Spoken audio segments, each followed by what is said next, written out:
तो नमस्कार दोस्तों, स्वागत है आप सभी का पॉलिटी की एक और शानदार क्लास में। देखिए आज की इस क्लास में हम संविधान के बारे में जानेंगे। संविधान क्या होता है, संविधान की क्या विशेषताएं होती हैं, है ना। संविधान के बारे में जानने से पहले मैं आपसे 5 प्रश्न पूछूंगा, है ना। अब तक मैंने आपको भारत के संवैधानिक विकास को लेकर जितनी भी क्लासेस कराई हैं, उनमें से यहाँ मैं 5 इंपॉर्टेंट प्रश्न लेके आया हूँ। इनके आंसर करने की कोशिश करना, ठीक है। पहला प्रश्न है कि बंगाल में द्वैध शासन किसने लगाया। बंगाल में द्वैध शासन किसने लगाया, इसका आंसर आप कमेंट करके जरूर बताना। बंगाल में द्वैध शासन लगाया था आपके रॉबर्ट क्लाइव ने। देखिए एक का आंसर मैं करके बता देता हूँ, रॉबर्ट क्लाइव।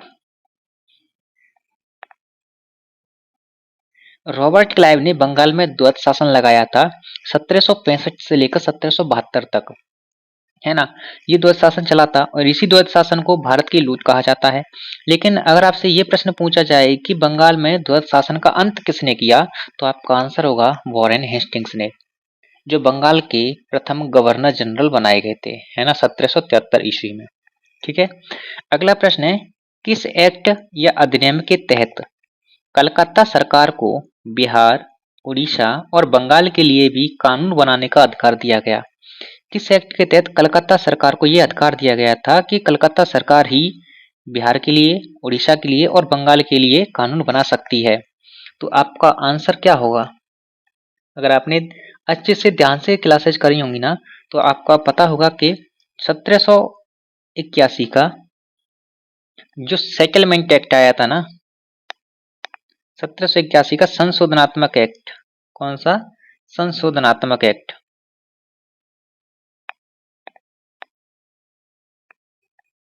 जिसे सेटलमेंट एक्ट भी कहा जाता है, संशोधनात्मक अधिनियम। अच्छा अब ये बताइए कि ये जो संशोधनात्मक अधिनियम आया था, ये किसकी सिफारिश पर आया था। तो ये सिफारिश पर आया था एडमंड बर्क की पर, एडमंड बर्क। ठीक है। इनके इनके कहने पर, इनकी सिफारिश पर ये संशोधनात्मक एक्ट लाया गया था। अगला प्रश्न है, भारतीय नागरिक सेवा की स्थापना किस एक्ट के तहत हुई थी। जो भारतीय नागरिक सेवा की स्थापना की गई थी, ये किस अधिनियम के तहत की गई थी, इसका आंसर आप कमेंट करके बताओ। ठीक है, इसका आंसर आप कमेंट करके बताओ। और अगला प्रश्न है, प्रथम विधि आयोग का गठन, प्रथम विधि आयोग का गठन किस अधिनियम के तहत किया गया था। किस अधिनियम के तहत किया गया था या किस अधिनियम के समय हुआ था। देखिए जो भारतीय नागरिक सेवा की स्थापना की गई थी, ये की गई थी आपके 1773 का, सॉरी 1793 का जो एक्ट आया था ना, 1793 का जो चार्टर एक्ट आया था, राजलेख अधिनियम, इसके तहत की गई थी। और ये स्थापना की गई थी आपके 21 अप्रैल 1793 को, 21 अप्रैल 1793 को। ठीक है। अगला प्रश्न है, प्रथम विधि आयोग का गठन किस एक्ट के तहत हुआ था। अब इसका आंसर आप कमेंट करके बताओ, ये तो मैंने आपको बता दिया है। अगला प्रश्न है, किस अधिनियम के तहत दोहरे शासन का या दोहरे प्रशासन का प्रारंभ हुआ। यानी ऐसा कौन सा एक्ट था, ब्रिटिश शासन के अधीन था ये, ठीक है, क्राउन के अधीन नहीं, ब्रिटिश कंपनी के अधीन। तो किस एक्ट के द्वारा दोहरे शासन या प्रशासन का आरंभ हुआ, तो इसका आंसर होगा आपका जो 1784 का जो पिट्स इंडिया एक्ट आया था ना, पिट्स इंडिया एक्ट, पिट्स एक्ट कह लो या पिट्स इंडिया एक्ट कह लो, इसी से आप समझ जाओगे। इसी के तहत दोहरे प्रशासन का प्रारंभ किया गया था, शुभारंभ किया गया था। ठीक है, जिसमें एक तो आपका बोर्ड ऑफ डायरेक्टर्स हुआ करता था, एक बोर्ड ऑफ कंट्रोलर हुआ करता था, है ना। तो इस प्रश्न का आंसर आप कमेंट करके जरूर बताना। मैंने आपको अच्छे से कराया है, प्रथम विधि आयोग का गठन कब किया गया था, ठीक है, और प्रथम विधि मंत्री कौन थे, इस आयोग के अध्यक्ष कौन थे, है ना। इसका आंसर आप कमेंट करके जरूर बताना। आइए अब हम जानते हैं संविधान के बारे में कि संविधान क्या है, संविधान की क्या विशेषता है ना। हम अपने भारत की बात कर रहे हैं। देखिए संविधान को देखने के बाद आपके मन में एक ही प्रश्न आएगा कि व्हाट इज कॉन्स्टिट्यूशन, संविधान क्या है ना। तो इसकी पहले डेफिनेशन समझ लीजिए। यह किसी भी देश या किसी भी संगठित समूह, किसी भी देश या संगठित समूह की कार्यप्रणाली, शक्तियों, कर्तव्यों, अधिकारों इत्यादि से संबंधित जितने भी सभी नियम और कानूनों का संग्रह है।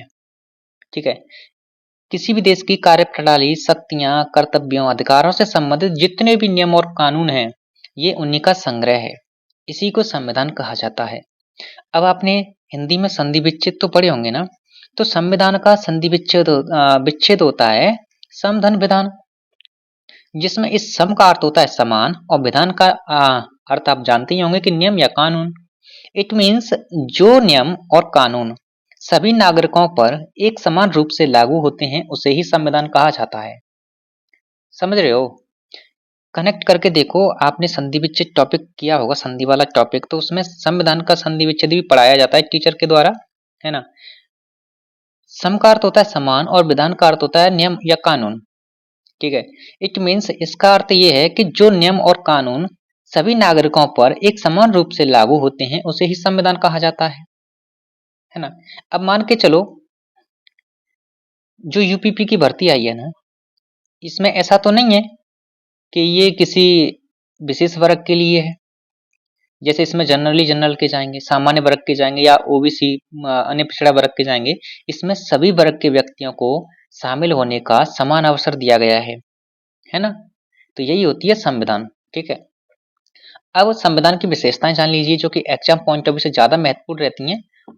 देखिए, अब बात करें भारतीय संविधान की विशेषताओं की, तो पहला पॉइंट इसमें ये समझ लीजिए कि जो अपना भारत का संविधान है ना, यानी हमारा संविधान, हम भारतीय हैं तो भारत हम ही हैं, हम ही भारत है और भारत ही हम है ना। तो हमारा संविधान विश्व का सबसे बड़ा लिखित संविधान है। ठीक है, हमारे संविधान में अगर देखा जाए ना, मूल रूप से कितने अनुच्छेद थे और अब भी मूल रूप से उतने ही अनुच्छेद हैं। तो मूल रूप से 395 अनुच्छेद हैं, और लेकिन वर्तमान में देखा जाए तो 470 अनुच्छेद हैं। ठीक है, अनुसूचियां पहले कितनी थी? 8 थी, लेकिन अब अनुसूचियां कितनी हो गई हैं? 12 अनुसूचियां हो गई हैं, यानी 4 अनुसूचियां संशोधन करके जोड़ी गई हैं। पहले 22 भाग हुआ करते थे, लेकिन अब भागों की संख्या 25 हो गई है। पहले एक भी संशोधन नहीं था, है ना। जो मूल संविधान था उसमें एक भी संशोधन नहीं था, लेकिन अब संशोधन की संख्या 106 हो गई है। कितनी हो गई है? 106। अगर आपसे पूछा जाए, देखो ये तो हमारा संविधान है ना, विश्व का सबसे बड़ा लिखित संविधान है, यानी विश्व के जितने भी देश है ना, जितने भी देशों का संविधान है, उन सभी संविधानों से सबसे बड़ा संविधान है और लिखित संविधान है। ठीक है, संविधान को दो तरह के संविधान होते हैं। एक तो आपका लिखित संविधान होता है, जैसे अमेरिका का संविधान और अपने भारत का संविधान। एक अलिखित संविधान होता है, जैसे ब्रिटेन का संविधान। वहाँ लिखित संविधान नहीं है, वहाँ अलिखित संविधान है। अब देखिए, अगर आपसे ये प्रश्न पूछा जाए ना कि किस देश का संविधान सबसे छोटा संविधान है और सबसे पहला लिखा हुआ संविधान है, तो आपका आंसर होगा America. America means USA. USA बोलना यहाँ पर, यूएसए ज्यादा बेटर रहेगा। यूएसए का संविधान विश्व का सबसे पहला लिखित संविधान माना जाता है। ठीक है, और ये विश्व का सबसे छोटा संविधान भी है। जो यूएसए का संविधान है ना, ये विश्व का सबसे छोटा संविधान है। इसमें केवल 7 अनुच्छेद हैं। बताओ, कहाँ अपने भारत में, अपने भारत के संविधान में, यानी हमारे संविधान में वर्तमान में देखा जाए तो 470 अनुच्छेद हैं, मूल रूप से 395 है। और यहाँ बात करते हैं 7 अनुच्छेद। कितने अनुच्छेद है? टोटल 7। देख रहे हैं, अमेरिका सुपर पावर में आता है। ठीक है, सुपर पावर में। अब देखिए, और भी कुछ विशेषताएं हैं अपने भारतीय संविधान में, और इन्हीं विशेषताओं के बारे में हमें डिस्कस करना है बस। वहां हम इन्हें भागों के अकॉर्डिंग पढ़ते हैं कि किस भाग में किसका प्रावधान किया गया है, लेकिन यहाँ मैं आपको एक डेप्थ में थोड़ा थोड़ा नॉलेज दे रहा हूँ कि आप यहाँ से इन्हें कनेक्ट करना सीख जाओगे कि अपने भारत में जो, भारत के संविधान में जो चीजें हैं, हमें आगे उन्हीं के बारे में पढ़ना है। तो पहले उनके बारे में जान लेते हैं कि क्या क्या ऐसी इंपॉर्टेंट चीजें हैं। देखिए, हमें मौलिक अधिकारों के बारे में पढ़ना है, यानी हमारे भारतीय संविधान में, यानी हमारे संविधान में मौलिक अधिकार भी हैं। ठीक है, मूल कर्तव्य भी हैं, स्वतंत्र न्यायपालिका भी है यहाँ की, एकल नागरिकता है, यूएसए में आपके दोहरी नागरिकता है, संविधान की सर्वोच्चता है यहाँ पर, यानी संविधान सर्वोच्च है, जो संविधान कहेगा वो करना पड़ेगा। ठीक है, कोई भी संविधान से ऊपर नहीं हो सकता, भले ही वो प्रधानमंत्री हो, राष्ट्रपति हो, कोई भी हो, संविधान सर्वोच्च है, सबसे ऊंचा है। ठीक है, आपातकालीन उपबंध भी किए गए हैं। ठीक है, ये विदेशों के संविधान से ग्रहण किए गए। वयस्क मताधिकार भी है अपने यहाँ पर। संसदीय शासन प्रणाली भी है जो कि ब्रिटेन के संविधान से ली गई थी, है ना। अब एक प्रश्न है, इस प्रश्न का आंसर आपको पहले नहीं पता होगा लेकिन अब पता चल जाएगा।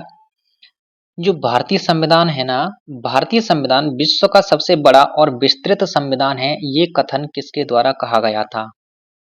भारतीय संविधान विश्व का सबसे बड़ा और सबसे विस्तृत संविधान है, ये कथन किसके द्वारा कहा गया था? तो आपका आंसर होगा सर आइवर जेनिंग्स के द्वारा। सर आइवर जेनिंग्स के द्वारा ये बात कही गई थी कि भारतीय संविधान विश्व का सबसे बड़ा और विस्तृत संविधान है। ओके, तो ये रही अपने भारतीय संविधान को लेकर कुछ प्रमुख विशेषताएं। ये कुछ प्रमुख विशेषताएं बताई हैं मैंने, और भी विशेषताएं हैं जिन्हें हम जब भारत का संविधान पढ़ेंगे ना, जिसमें हम 22 भागों में 25 भागों में बांट कर पढ़ते हैं, तो वहाँ एक एक से हम हर एक चीज को डिस्कस करते जाएंगे बहुत ही शानदार तरीके से। देखिए, ये जो मूल अधिकार है ना, मूल कर्तव्य जीपीएसपी, ये मात्र ना जीपीएसपी आयरलैंड के संविधान और अपने भारत के संविधान में ही है बस। ये जीपीएसपी है ना, ये आयरलैंड के संविधान से लिए गए हैं। तो मात्र 2 ही ऐसे देश हैं जहां पर ये जीपीएसपी हैं, यानी राज्य की नीति निर्देशक तत्व आयरलैंड के संविधान से लिए गए हैं ये, है ना। तो ये रही आज की बहुत ही शानदार क्लास, है ना। आई होप आपको अच्छे से क्लियर हो गया होगा कि संविधान क्या है, ठीक है, संविधान की विशेषताएं क्या हैं, और इन्हीं विशेषताओं के बारे में हमें आगे डिस्कस करना है, जो कि आपको एग्जाम में बहुत हेल्प करेंगे। यहाँ से डायरेक्टली प्रश्न बनते हैं, चाहे आप किसी भी वन एग्जाम की तैयारी कर रहे हो, ठीक है। तो चलिए मिलते हैं नेक्स्ट क्लास में। देखिए, अब हम कोशिश करेंगे कि एक दिन में पॉलिटी की लगभग 2 क्लास किया करें। बहुत ही शानदार तरीके से, जल्दबाजी नहीं करेंगे बिल्कुल। मैं चाहता हूँ कि कम से कम समय में हम पॉलिटी को बहुत ही शानदार तरीके से कंप्लीट कर लें, जिससे कि और भी सब्जेक्ट हैं उनको भी फोकस किया जाए, है ना। पॉलिटी को जितना जल्दी आप कंप्लीट कर लोगे, देखिए जल्दी का मतलब ये नहीं कि आप भागते जाओ, धीरे धीरे चलना है, एक सीक्वेंस वे में चलना है, बहुत ही शानदार तरीके से हमें रिवाइज करना है, प्रैक्टिस करनी है। ये जो आज मैंने आपको 5 प्रश्न कराए हैं, जिसमें मैंने आपको एक प्रश्न का आंसर कमेंट करने को कहा है कि किस अधिनियम के तहत प्रथम विधि आयोग की स्थापना की गई थी, इसका आंसर आप कमेंट करके जरूर बताना, ठीक है। और क्लास कैसी लगी कमेंट करके बताना, है ना। और आप किसी भी सब्जेक्ट को एक शानदार तरीके से पढ़ना चाहते हैं तो चैनल को सब्सक्राइब जरूर कर लेना। एक छोटी सी हेल्प आप मेरी ये कर देना, है ना। और ज़्यादा से ज़्यादा अगर आप मेरी छोटी सी हेल्प कर पाओ तो अपने दोस्तों के पास चैनल को ज़रूर शेयर करना, क्लासेस को ज़रूर शेयर करना। बस मैं आपसे इतना ही चाहता हूँ और कुछ नहीं। धन्यवाद।